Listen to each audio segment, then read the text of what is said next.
Yeah, let's just roll the intro, eh?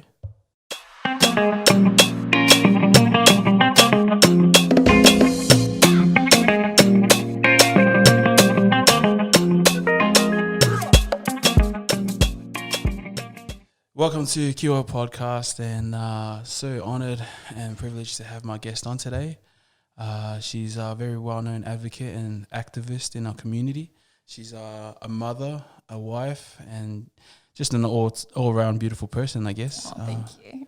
Welcome to my first episode. I can't believe I'm the first one. Yeah. Are you sure you want to do this? I know. Man. Might as well start with a bang, hey? Yeah, we're going to kick off with a bang. Yeah. I know you got an amazing story, and I'll let you add on or take away whatever I said in your introduction. Is there anything you want to add on top of those accolades? I'm just grateful. I'm just a human being that's grateful for life, grateful for friendships, community, people. I'm grateful for love and all of the good that's happening in this world right now. I think at a time where it can feel really heavy and dark and, so many things are going wrong. We also need to remember that there are so many things that are also going right. And there are so many people who are literally working hard to make a change and make, I guess, the load easier for our kids to carry and, clean this stuff up now so that they don't have to clean it up later on. Yeah, definitely. For the people that don't know you, how about we go back and learn a little bit about your upbringing? Yeah. You were raised in a Samoan Aussie home. Mm-hmm. Your dad's Samoan and your mum is Australian. Yes. How was it like growing up? Where did you grow up? So my parents, I'll start with my parents. My parents are like the hardest workers that I know. They literally came from nothing. My dad moved over from the islands when he was 19, I'm pretty sure. He stopped at New Zealand first, spent some time there and then came to Australia. And then not long after that, he met my mum. I think he was only in Australia for like 4 or 5 months. He couldn't speak English and they met out at a bar or something. It was some crazy story. It was supposed to be a one-night stand or something and then it turned into a 30-year marriage. But it was a funny story how they got together. But from as young as I could remember, I just remember my parents working so hard to give us everything that they never got growing up, gave us all of the love that they never received. And I just remember my parents trying to make our childhood as fun and happy as possible. But don't get me wrong, I still remember the times where we literally would eat 2-minute noodles for dinner. And I just thought that was the best thing ever because I liked 2-minute noodles back as a kid. I think every kid does.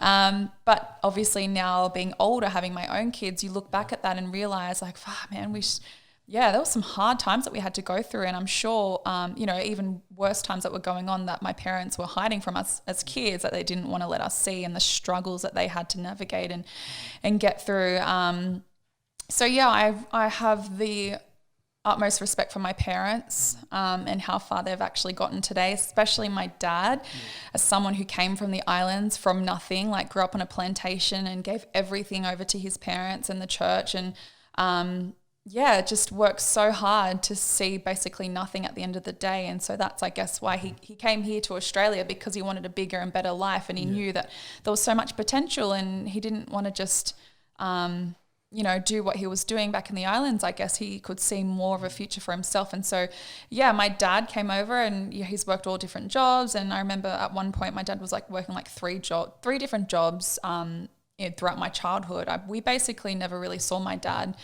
It was very much work, come home, sleep, go back to work. And I feel like that story can resonate with so many families still today in this community. Yeah, 100%. Your dad is from Samoa. What's your village? Lepea. Yeah. Across the road from my village. Yeah, I always say that. Your dad's the man. He's the blue falaise out there. You can see that. You drive from the airport into town and it's the village with all of the blue falaise, the roofs. Everybody knows. And your mum, she's from Sydney? Yeah, so my mum grew up out west, well, not in Sydney, but sort of southwest Sydney or west of Sydney, yeah. Okay. But she came from nothing again. That my mum did it really hard from Housing Commission pretty much her whole entire life. As a child in a single parent home, I guess you could say, there was heaps of things that they went through that they had to deal with. And my parents haven't had an easy start to life. I don't think anyone has a real easy start, but my parents definitely had their fair share of struggles, and they literally have raised myself and my sisters to believe that like if you can do anything that you put your mind to, anything that you believe, you go out and you work hard and you can get it. Nothing is impossible. And my dad and my mum are both clear examples of that. And where my dad is today, he runs his own business, very successful business as a concreter. My mum is now like pretty much, well, she's retired. She's worked hard her whole life, but my parents are at a stage where my mum is retired and my dad owns his own business, and basically they can be so hands-on with the grandkids now, which is amazing for me. Helps a lot. But yeah, just from where they have been to where they are now, it's such an inspiring story. And honestly, like I look to my parents all the time for strength and inspiration. I'm like, if they can do it, anyone can do it. Yeah, definitely with the era that they came through, it was really hard to try and make it, and then also raise a family. Because like you often hear people say, it's so hard times at the moment. I don't know if I really want to raise a family in the current climate and the way things are. But I guess it's been like that for yonks. Like even back then, they would have had their struggles, like wondering how we're going to raise children in this certain day and age, and now we're going through the same sort of thing. I asked you how it was growing up in a household with two different nationalities, and because right now I feel like this is an important conversation, because there's a lot of half-caste kids out there, Afakasi, that are struggling to find their own identity because they're not islander enough or whatever ethnic background they are, and they're not Aussie enough or whatever the other nationality might be, the other parent. How did you find it growing up? Was there a balance? Was it more dominated on one side? Or? I was definitely more dominated to the Balangi side. And I honestly only put that down to the fact my dad just had to work so hard. Like I remember the times where we were like, Dad, can you please teach us some, or like sing to us? Like we so badly as kids wanted to understand that side of our identity and our culture, but my dad was just so busy trying to pay the bills that he couldn't. I mean, even when he had the time to sit down, I guess like everyone has their own struggles and their exhaustion, and my parents did the best that they could with what they had at that time, but it was definitely more of a Australian household that we grew up in. Yep. And it actually, like looking back now, because I know so much about identity and, being half caste, growing up for sure, like I remember just being amongst my dad's side of the family, like I never felt Samoan enough. Like it was just, I don't know, it was like an unspoken thing. Like we didn't do a lot of what my cousins did because we just weren't raised in a household like that where, we had lots of chores to do and there's a certain way to do things, and, people, obviously the adults eat before the kids, and just little things in our culture that we sort of missed out on because my mum was basically, raising us most of the time. But there was a deep yearning to understand our culture, and we definitely grew up in a more Australian household. In saying that, as we have gotten older, we really are like yearning to get back to our roots and understand our Samoan culture a lot better, pre-colonisation, I will add, because I think there's a lot to be said around that, and really getting back to our ancestral roots and the truth of who we are. Because, for a long time I've held a lot of shame around not being Samoan enough, and always made to feel like I'm just a half caste, what do I know sort of thing. And I remember being bullied by a lot of my Samoan peers in school, in high school, even like out in the clubs. I remember people would pull our hair on the dance floor and like nudge us, like, and we didn't do anything wrong. It was just because we were half caste. Like that was literally it. So there was a lot of shame, a lot of trauma around that. But obviously, like, thankfully I'm at the awareness now where I really want to go back and heal that and really embrace my culture and fully understand, everything, the language, earn the respect and the right to get a malu, because my husband, he really, really wants us to sit down and actually go through a ceremony and do that properly. But I don't want to do it unless I feel like I've earned that right. Like I don't want to just get it just because, like, or just, to say that I've done it. I actually feel like there's a process that needs to happen for me to really be like, yes, okay, I feel like I've earned it. I'm embodying my culture. I understand it. And like I'm at a place where I feel like I can represent it in the right way that it needs to be done. Yeah, it's good. It's amazing that you're really, thinking about it properly, and trying to go through the processes, because in Samoan culture there's a thing called kaukua or tautua, which is to serve your family, and you obviously want to make sure that, you know, the elders understand what your heart is and how you, the type of way that you're serving your family. Because in the islands is, serving your family is number one, and kokua reigns supreme when you're coming up through the ranks and coming into adolescence. I found that, you know, with the upbringing over there and then trying to adapt and bring it over to Australia, it's kind of, the lines have kind of been blurred with how much you serve. Because over there, you're constantly serving by working in a plantation, working out in the fields and making sure that you're providing for your family. In Australia, providing means you've got to work a job, you've got to earn money. It's a kind of a different sort of dynamic when you're thinking about it in that way. So now instead of bringing food to the table, you're bringing money to the table. And if we're chasing food, you know that it's only going to come in seasons. Yeah. If you're chasing money, you're going to be chasing it forever.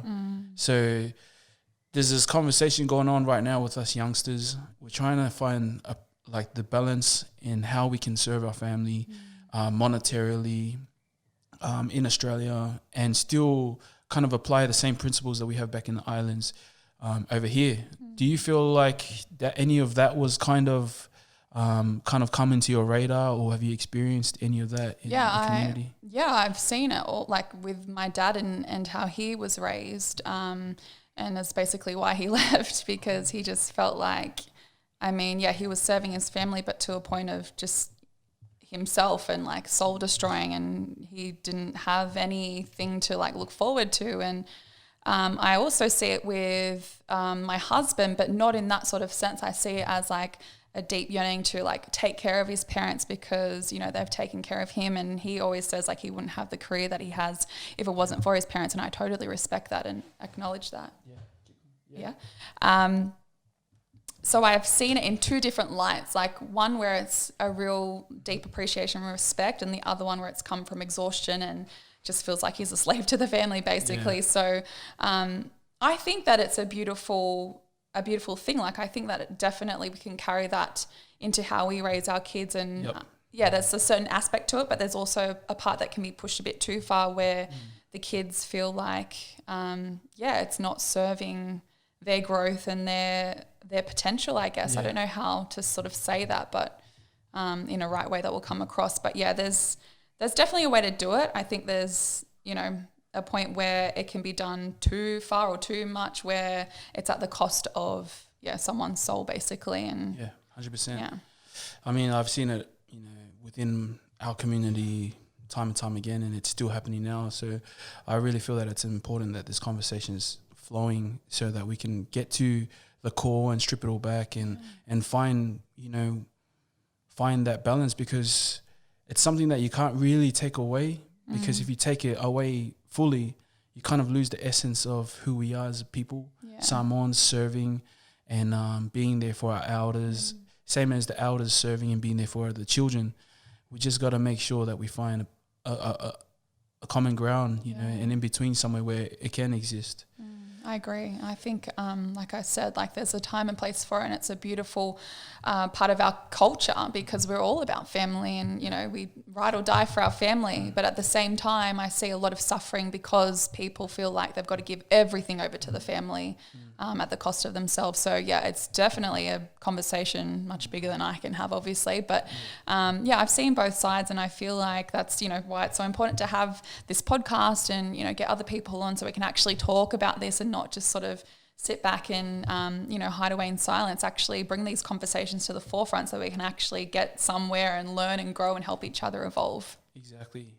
You said earlier that you are trying to learn Samoa pre-colonization. I feel like this is a topic that's going to get me in trouble. Only because I've received a lot of backlash right now. But when I say pre-colonization, I mean like, pre-processed foods and pre-religion. Like there's a time and place for religion and everyone's got their beliefs. But I feel like, a lot of us as Samoans has sort of been, what I've seen in my own experience, has been sort of conditioned to believe that there's just this one way and that's it. Whereas when we actually get back to like the real truth of who we are, and we are creators, we're pioneers, we're intuitive, we question things, you know, we are leaders.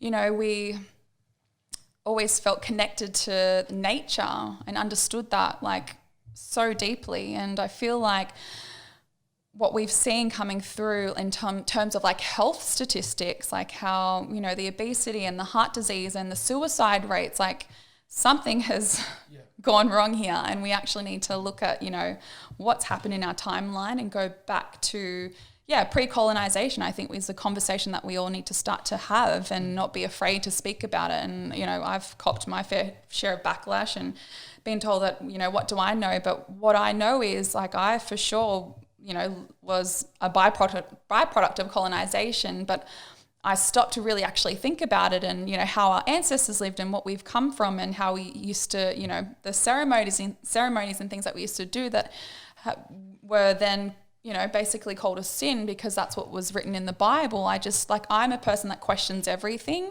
And I think that we, need to just dive deeper into this conversation and actually just have a good look of what's actually happened. And do we need to get back to certain aspects of our ancestors and how they used to live? Because from what I can see now, I feel like our people are suffering physically, emotionally, energetically. And I just feel like it's an important part of the conversation to be had. Yeah, definitely. I guess I'm the same. So, you know, questioning everything, something that I was raised on. You know, my father's always like, always ask questions. You're not sure, confirm, don't assume, ask questions. And I've been on my own journey, and I also am trying to dig up as much knowledge as I can pre-colonization. I'm slowly heading towards, you know, I've started to implement things that we have been doing traditionally for centuries, but now have been reintroduced to us by, you know, today's generation. Things like fasting or intermittent fasting. Yes, big one. Things like plant-based diet. I look at the inhabitants of the island now, and none of those mammals on the land are actually native to Samoa. So now I'm actually on my own path, trying to head more towards a plant-based diet. Try and fast for certain periods of the day. Try and have cold showers. If you've been to Samoa, you know there's no warm showers. No. And that's exactly what they're doing. You know, things like cold showers, fasting, earthing, walking barefoot on the grass, like all of these things we were doing them naturally, you know, and yet we were labeled as savages. I know. And when I look at it, I think it's just the word savage has been passed around throughout different civilizations from colonizers. I guess it's just a way for them to tell home that, look, these guys are savages. We need to go and get these people civilized. So I think that they looked at us and thought that we were savages because we lived in nature, but not because of our nature. Because we aren't naturally savages. We are happy, loving, spiritual people. You know, and just because they seen us out there in nature, they're like, these guys are savages. They're just walking around bare feet. And yet we were more supreme in things like navigation, understanding of the elements and the constellations and things like that. So we are so smart. Our ancestral lineage is so powerful, and I feel like we need to tap back into that a lot more and really step into our power and own that, and own the DNA that is literally pulsing through our bodies and our veins, because we are so powerful as a community, you know, as a culture. And I feel like that's where we're really going to see things start to shift and change. And like you said, like something as simple as fasting, like that's been done since the beginning of time, not just with our ancestors, but around the world. And it's so nice to see us getting back to that and giving our digestion a break, which is what we need in order to, you know, not just like physically, but to have the emotional clarity, to think better, to sleep better, you know, not be so quick to anger, things like that. Those little things make a massive difference overall.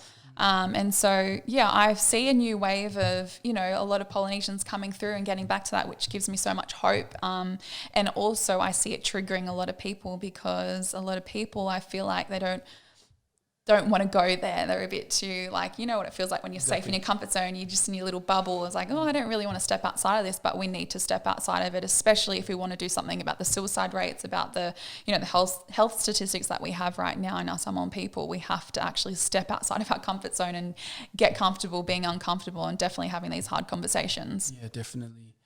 At the moment, it's widespread news at the moment that there's a measles outbreak in Samoa. Yeah. My wife and I have been following you for years. Like, I remember when my wife found your Instagram. And I was in Japan and you were in like Rockhampton or something. Yeah, I was like, working in the mines. Yeah, 100 people on my page. Yeah, it was like, man, it was kicking off. And the same sort of thing. Like, she told me about this. Oh, there's this girl. She's half Samoan. And yeah, she's really like researching and doing her due diligence to make sure that she's well informed and things like that. And we were on our own journey as well.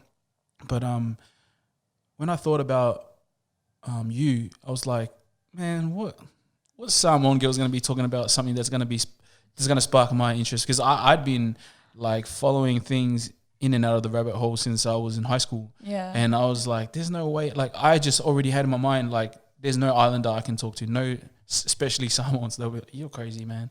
So when she said that you're part Samoan, and I was like, what the hell? And then we started following, like, actually, like, you have been, people think that you've just started talking about this stuff now. You've been very, very informative throughout the years. Like, you've been constantly, and people that have been there since day one know that where your heart is and what you want to achieve within our community and around the world universally. So you want to talk a little bit about how it all started, how you come into this research that you've got in the whole immunization world? Yeah, so it started when I was living in Japan. That's like, you came across my page and I was literally, it was just like a health and wellness blog sort of thing. Like, it was nothing about this conversation. And it was basically just a page to create awareness around, you know, holistic health, basically, because I was learning a lot about gut health and, you know, I was at that time sticking to a paleo diet to heal and seal my own gut so that I could heal the gut-brain connection and a lot of other things that I had going on health-wise. But I always say to people, if you go down the road of holistic health, you can't not stumble across vaccines, because if you're going to address the toxins in your food and the environment, you have to address the toxins that you're injecting straight into your body. And so when I came across vaccines, it was just like mind-blowing to me. So I'm like, there's so many doctors that are speaking out against this and, you know, putting their lives and their careers on the line, and yet the media are saying nothing about this. Like, there's big news coming out about what we're injecting into kids, and there's absolute silence in terms of mainstream media. And so there was just something in that sparked my curiosity, and I literally became obsessed with the topic. I remember, this was before I had kids, by the way, I remember buying like so many books off Amazon and got them shipped to my house in Japan, because I was like, oh, I'm just like, there's something about this, I just want to learn more about it. And that's where it started. Basically, I started reading books, started watching documentaries, started getting onto online seminars, and then started posting about it on my page, because I was like, oh, surely like people need to know about this. Like, I honestly was doing it in sort of like a naive way where I was like, oh, like I've got lots of friends who have kids already. I'm just going to post this. Maybe they want to know about this information. I did that. And then people are like, what the hell? Like, how dare you post these things? I was like, oh, I didn't even realize like this was like a conversation that was just taboo. Like, you don't talk about it. And so from that, like, again, sparked my curiosity. I was like, so why can't we talk about it? Like, come on, like, this is what's happening to our kids. Like, and I started posting more and more. And yeah, you're right. For the people who've literally been on my page since the very start, like from when I was in Japan, you will know, like, my message the whole time has been consistent, like, and clear with my main, you know, thing that I talk about on my pages is to investigate before you vaccinate. Read a vaccine package insert. I'm not telling you what to do, because every, you know, parent has their own beliefs, and what works for one family doesn't work for the next. But I fully believe that if you're going to make a decision, it has to be truly informed, and you can't have an informed choice without looking at the whole buffet of information, not just one side, which we're constantly given in the medical establishment. So, yeah, I mean, it's been so many years now. Like, that's the thing. Like, people think I just started talking about this to become famous. Like, there's so much going on right now, I could say, but I'm like, man, I have literally, like, this is not something new. I've been speaking about this for years and years and years. And I'm so grateful, because I've literally built a whole community where, you know, people have been heavily pro-vax at one point and then got onto my page and then were open to it and started questioning, and now they're completely on the other side, or they've had older kids that they've vaccinated, now they've got younger kids that they didn't vaccinate and can see the clear difference. And yeah, I'm just so grateful for the support and the community that I have around me at the moment, and everything in my journey so far has led me up until this point, and I have no regret speaking about this, because in my opinion, I think it's the most important conversation and issue that we need to be speaking about right now, because the vaccine schedule for our kids is only increasing, and people are very into climate change and saving the planet, but I keep saying, like, our children are not going to have functioning brains to actually appreciate the planet that they're actually on, because there's so many neurological issues today. So we need to be going straight to, okay, what are we doing, like literally in the womb and on the first day of life to them, and why are we not looking at this closely? Yeah, 100%. A lot of people, I was saying the other day online that, like, the problem with people is they're sheep. That's also dangerous, because the everyday average Joe is just going to follow what they feel to, that whatever message resonates to them more, that's what they're going to follow. So even though you are saying, like, be more aware, this is what I'm about, if they resonate to you in some way, shape or form, they're going to follow, but then they also follow blindly. But you're trying to explain to people that they've got to be more aware. They're like, oh, I want to be on this side of the fence. Yeah. But why do you want to be on this side of the fence? Exactly. Like, you can be on that side of the fence, but you got to do your due diligence as well. You got to make sure that you've done your research and you've read up on this kind of stuff, because that's what you're trying to push. It's just be informed. Yeah, that's it. Be informed and let us choose. Yes. Freedom of choice. That's a civil right. Yeah. All the way around the world. Just to have the freedom of choice, just like having the freedom of speech. So, obviously you are very passionate about this. You've just explained about immunizations and what it has done and what it's gonna do in the future. But what kind of person were you like pre?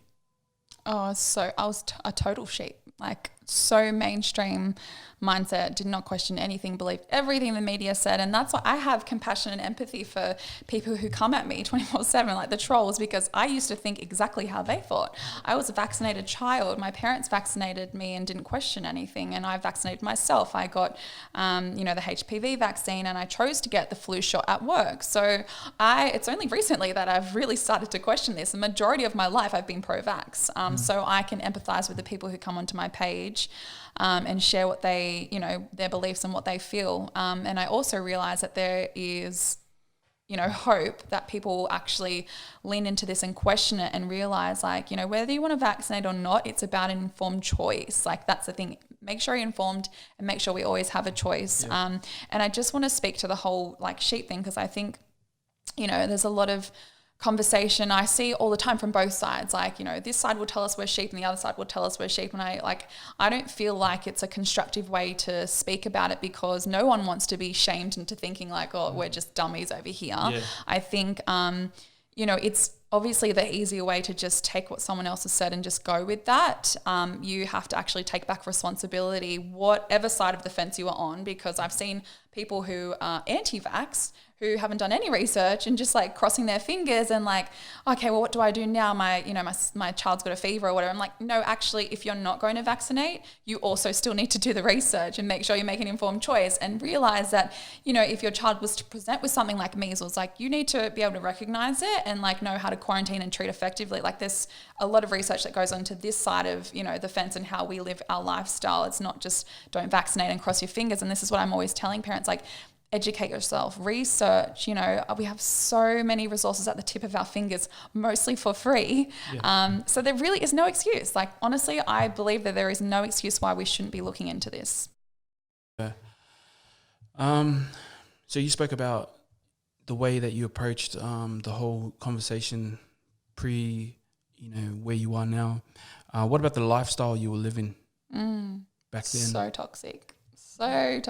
Like, my favourite meal at McDonald's was my chicken meal, solo, and a bloody McFlurry. Like, I remember even like in terms of the quality of the relationship that I have with my my now husband, we used to fight over the most stupid little things. Like I was so insecure. And he was very controlling at one point. And yeah, it just wasn't, it was both coming from ego all of the time. And it wasn't until we obviously started to step into this holistic health and this lifestyle and start to heal our gut and the connection that has with our mental health, did we realize, wow, like this is actually what it feels like to be dropped into your soul and living from a place of true alignment and authenticity. So yeah, we've come from a very toxic lifestyle, I would say, and definitely, loved McDonald's, loved the junk food, was addicted to refined sugar, all of the things. And now we're on the other side and we realize like, okay, this is actually how we're supposed to be living. Yeah. This is how good it's supposed to feel. And, we're not supposed to be walking around with this chronic illness all of the time and popping a pill for every ill. It's actually not supposed to be like that. There's a time and place for medicine, 100%, but we're not supposed to be relying on it the way that we are relying on it today. Yeah, so everybody, like, not everybody, but I've seen a few people online, they look at you and they think that this lifestyle that you live is just unrealistic, unattainable. But you guys, like you've said, you came from a journey, you came from, all the way one way, now all the way the other way. And I guess along the way you've built your foundation of the way you are now. So, do you have anything to say to the people out there that think that's unattainable? Or because everybody's on a different part of the journey. Everybody's at a different stage of the journey. Yeah, so what do you reckon? I feel like in one way, when people say it's not unachievable, I think it's just not an easy, but it's a cop-out basically. It's a way to hide and play small, because if you actually just think about, going down to the market or, I wouldn't say going to shop at Woolies and Coles all the time, but if you go to the farmers markets, it's not that expensive to buy produce straight from the farm, from the farmer itself. And you know what? It doesn't even have to be fully organic. As long as you're eating fresh produce, like that doesn't have to be expensive. Yep. I say to people all of the time, the little swaps that you can make is not super expensive, like swapping out your, white table salt to something like Himalayan salt, swapping out your highly processed vegetable oils to something like butter. Like these little things make a big difference. And I think when people say, oh, it's too hard to be healthy and, too expensive to be organic, it's actually not when you crunch down the numbers and actually put yourself out there and go to a farmer's market and talk about, where can you find a local butcher who's actually selling grass-fed, hormone-free, antibiotic-free meats, and actually make it a priority, because your health is your greatest wealth.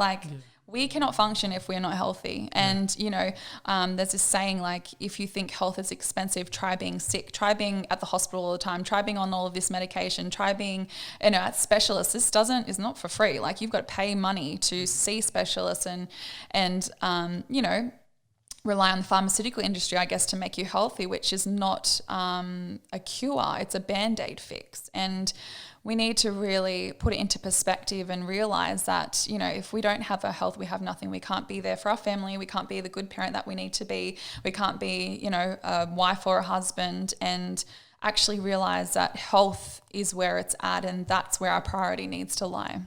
Do you think that that knowledge needs to be shared? Knowledge shared is more beneficial for the community than knowledge kept, because I feel like for instance, when we went to the hospital for our children going to, wifey was going to give birth. Yeah.